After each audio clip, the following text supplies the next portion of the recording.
Hello students, आज के session में हम डिस्कस करने वाले हैं एक टॉपिक जिसका नाम है फ्रॉग। ये टॉपिक आपके नीट 2025 के अंदर टोटल 4 क्वेश्चन देकर गया था, यानी कि 16 नंबर देकर गया था। तो उम्मीद है कि नीट 2026 के अंदर भी यहाँ से क्वेश्चन डेफिनेटली आएगा। तो मान के चलिए ज़्यादा नहीं तो 12 नंबर आज की आप 7 से 8 मिनट के अंदर ले सकते हो, आज की आज। तो देरी ना करते हुए शुरू करते हैं। वीडियो पसंद आए तो लाइक शेयर सब्सक्राइब ज़रूर कीजिएगा और इस वीडियो को 3 से 4 बार देखिएगा, ताकि आपको अच्छे से ये जो फ्रॉग टॉपिक है वो याद हो जाए और आपके 12 नंबर जो है वो कंप्लीटली बिना किसी डाउट के आपके हो जाए। तो बात करते हैं। हेलो नमस्ते, आई एम दीपाली गोयल। स्वागत है आप सभी का आप सभी के अपने चैनल साइंस मैजिक पर। तो वन शॉट लेक्चर रहेगा ये फ्रॉग का। राना टिग्रीना इसका नाम है। हैबिटेट और कैरेक्टरिस्टिक्स की बात करें तो क्लास एम्फीबिया है, फाइलम कोर्डेटा है, किंगडम एनीमिलिया है। ये कोल्ड ब्लडेड कहलाते हैं क्योंकि ये अपने बॉडी टेम्परेचर को मेंटेन नहीं कर पाते। हम क्या है, वार्म ब्लडेड है। मैमल्स और बर्ड्स वार्म ब्लडेड होते हैं। अडेप्टेशन की बात करें तो ये अपने दुश्मनों से बचने के लिए अपना कलर बदलते हैं, जिसे मिमिक्री या कैमोफ्लेज कहते हैं। समर स्लीप को एस्टिवेशन कहते हैं, विंटर स्लीप को हाइबरनेशन कहते हैं। ये फ्रेश वाटर और लैंड दोनों जगह पे रहते हैं। मॉर्फोलॉजी की बात करें तो इनकी स्किन बिल्कुल स्मूथ, स्लिपरी और म्यूकस से कवर्ड होती है। डोर्सली ये ऑलिव ग्रीन कलर के होते हैं और वेंट्रली ये जो होते हैं पेल येलो कलर के होते हैं। इनके डोर्सली इनकी बॉडी पे कई बार पैचेस भी मिलते हैं। इनके पास हेड है, ट्रंक है, लेकिन नेक एब्सेंट है, टेल एब्सेंट है। इनकी लिम्स की बात करें तो फोर लिम्ब 4 डिजिट वाले होते हैं, हिंड लिम्ब 5 डिजिट वाले होते हैं। आइज के ऊपर निक्टिडेटिंग मेम्ब्रेन होती है प्रोटेक्शन के लिए, एंड एक्सटर्नल ईयर टिम्पैनम होता है। मेल और फीमेल फ्रॉग के अंदर क्या डिफरेंस है, तो मेल फ्रॉग के first digit of four limb के ऊपर क्या होते हैं, कॉपुलेटरी पैड पाए जाते हैं। उसके अलावा मेल के अंदर वोकल सैक होते हैं। आइए देख लेते हैं। Smooth slippery covered with mucus skin हो गई। पानी कभी नहीं पीते, स्किन के थ्रू एब्जॉर्ब करते हैं। डॉलर ये हो गया olive green, ventral side pale yellow. Head and trunk होता है, neck and tail absent. Nictitating membrane protection के लिए, टिम्पैनम एक्सटर्नल ईयर हो गया। ठीक है। फोर लिम्ब 4 डिजिट वाला, हिम लिम्ब 5 डिजिट वाला, जो स्विमिंग में मदद करता है। सेक्सुअल डायमॉर्फिज्म की बात हमने कर ली है। डाइजेस्टिव सिस्टम की बात करते हैं तो माउथ टू एनस का नहीं होता इनका, माउथ टू क्लोएका होता है। ये आपको ध्यान रखना है। माउथ से खाना ईसोफेगस में जाता है, वहाँ से स्टमक में, वहाँ से स्मॉल इंटेस्टाइन में, वहाँ से लार्ज इंटेस्टाइन में, एंड देन एनस में। फ़र्क क्या है? फ़र्क ये है, इनकी ईसोफेगस बहुत स्मॉल होती है क्योंकि नेक नहीं है।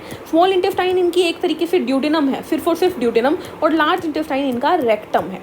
क्लियर है इतनी बात? चलिए तो एक बार इस डायग्राम में देख लेते हैं। तो देखिए, ईसोफेगस से खाना एंटर करेगा, स्टमक में जाएगा जहाँ पे गैस्ट्रिक जूस वगैरह होंगे, वहाँ पर उसकी डाइजेशन होगी। देन बाइल आएगा, स्मॉल इंटेस्टाइन के अंदर पैनक्रियाटिक जूस आएंगे, एंड देन रेक्टम से क्लोएका के थ्रू, क्लोएकल अपरेचर के थ्रू यूरिया जो है, वेस्ट जो है वो बाहर निकल जाएगा। वेस्ट जो है वो बाहर निकल जाएगा। तो देख लेते हैं। कार्निवोरस होते हैं ये। शॉर्ट एलिमेंट्री कैनाल है, शॉर्ट ईसोफेगस है। बाइलोब टंग होती है खाने को पकड़ने के लिए। फूड ईसोफेगस से स्टमक में जाता है, वहाँ पर फूड मिक्स होता है HCl एंड गैस्ट्रिक जूसेस से, काइम बन जाता है। बाइल इमल्सिफाई कर देता है फैट को। Then pancreatic juice carbohydrate and protein को डाइजेस्ट करते हैं। फिर एब्जॉर्प्शन होती है स्मॉल इंटेस्टाइन में, बिल्कुल उसी तरीके से जैसे हम में होती है विलाई और माइक्रोविलाई के थ्रू। वेस्ट जो होता है वो रेक्टम से होते हुए क्लोएका में जाता है और फिर क्लोएकल अपरेचर से बाहर। नेक्स्ट चलते हैं रेस्पिरेशन एंड सर्कुलेशन पे। रेस्पिरेशन की बात करें तो ये पानी में स्किन के थ्रू सांस लेते हैं, डिफ्यूजन करके, क्यूटेनियस रेस्पिरेशन।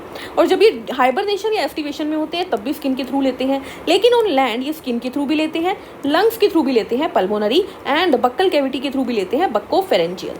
सर्कुलेटरी सिस्टम की बात करें तो इनके अंदर 3 चैम्बर्ड हार्ट होता है, 2 एट्रिया, 1 वेंट्रिकल वाला।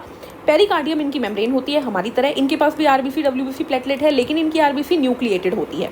सर्कुलेशन इनकम्प्लीट होगा बट ऑब्वियस। इनके अंदर 2 पोर्टल सिस्टम पाए जाते हैं, लीवर वाला हिपैटिक पोर्टल सिस्टम, किडनी वाला रीनल पोर्टल सिस्टम। आगे बढ़ते हैं एक्सक्रीटरी एंड नर्वस सिस्टम के ऊपर। तो एक्सक्रीटरी एंड नर्वस सिस्टम की बात करें तो बिल्कुल हमारी तरह इनके पास भी बीन शेप की डार्क रेड कलर की 2 किडनी होती है, यूरेटर है, यूरिनरी ब्लैडर है, क्लोएका है। ठीक है। फ्रॉग्स यूरियोटेलिक होते हैं, इनका वेस्ट यूरिया होता है। इनकी स्ट्रक्चरल यूनिट ऑफ किडनी है nephron, uriniferous tubule.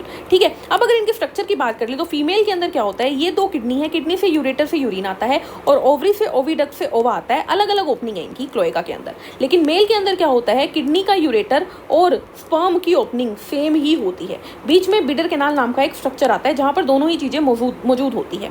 Nervous and endocrine system की बात करें तो इनका भी हाईली एवोल्ड नर्वस सिस्टम है। इनके पास भी सेंट्रल नर्वस सिस्टम है, ब्रेन एंड स्पाइनल कॉर्ड वाला, पेरिफेरल नर्वस सिस्टम है। ठीक है। ऑटोनॉमिक नर्वस सिस्टम है।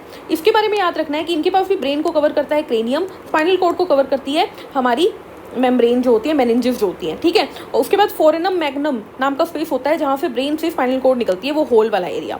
ठीक है। उसके बाद बात करते हैं ब्रेन जो होता है वही fore brain mid brain hind brain में डिवाइडेड है। इनके पास सेंसेस के लिए, टच के लिए सेंसरी पेपिला होते हैं, टेस्ट बड होते हैं, टेस्ट के लिए नेवल एपिथेलियम, स्मेल के लिए सिंपल आई, विजन के लिए निक्टिडेटिंग मेम्ब्रेन याद रखिएगा, टिम्पैनिंग, हियरिंग एंड बैलेंसिंग के लिए याद रखिएगा। रिप्रोडक्शन की बात करें तो एक्सटर्नल फर्टिलाइजेशन शो करते हैं पानी के अंदर। डेवलपमेंट इनकी इनडायरेक्ट होती है क्योंकि बीच में लार्वल स्टेज आता है जिसे हम टैडपोल कहते हैं, तो ये मेटामॉर्फोसिस शो करते हैं। मेल सिस्टम की बात करें तो टेस्टिस होती है येलोइश ओवल शेप की, वो किडनी के बिल्कुल पास ही होती है, मेसोर्कियम से जुड़ी हुई। स्पर्म जो होते हैं वो वाफे एफ्रेंशिया से होते हुए बिडर कैनाल में पहुंचते हैं। इन मेल यूरेटर जो होता है वही यूरिनोजेनाइटल ट्रैक्ट है, यानी यूरिन और जेनाइटल यानी जो हमारे स्पर्म हो गए उनके लिए ट्रैक्ट है। फीमेल की बात करें तो ovaries is situated near the kidney, kidney के पास ही है, और एक मैच्योर फीमेल 2500 से 3000 ओवा देती है एक बार में। इकोलॉजिकल रोल की बात करें लास्ट हमारा, तो ये पेस्ट कंट्रोल में काम आते हैं, इंसेक्ट को खा लेते हैं तो हमारी क्रॉप्स को बचा लेते हैं। फूड वेब में इनका बहुत इंपॉर्टेंट लिंक है, इकोलॉजिकल बैलेंस मेंटेन करते हैं, और कुछ ह्यूमंस जो होते हैं कुछ कंट्रीज़ के अंदर इनकी जो लेग होती है उसको फूड की तरह खाते हैं। तो ये था हमारा पूरा का पूरा फ्रॉग। आई होप आप लोगों को काम आया होगा। मिलते हैं नेक्स्ट वीडियो में नए टॉपिक के साथ, तब तक के लिए हंसते रहिए, मुस्कुराते रहिए, लाइक शेयर सब्सक्राइब ज़रूर कीजिए। Take care, thank you, bye bye.